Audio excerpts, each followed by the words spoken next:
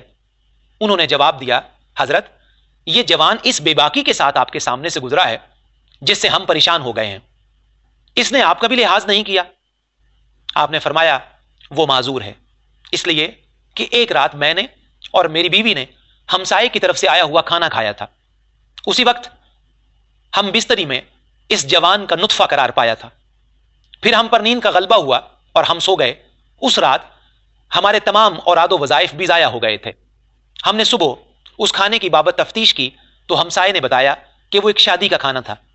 جب ہم نے مزید جستجو کی تو معلوم ہوا کہ وہ کھانا بادشاہ کے گھر سے آیا تھا۔ مجرد رہنے کے آداب۔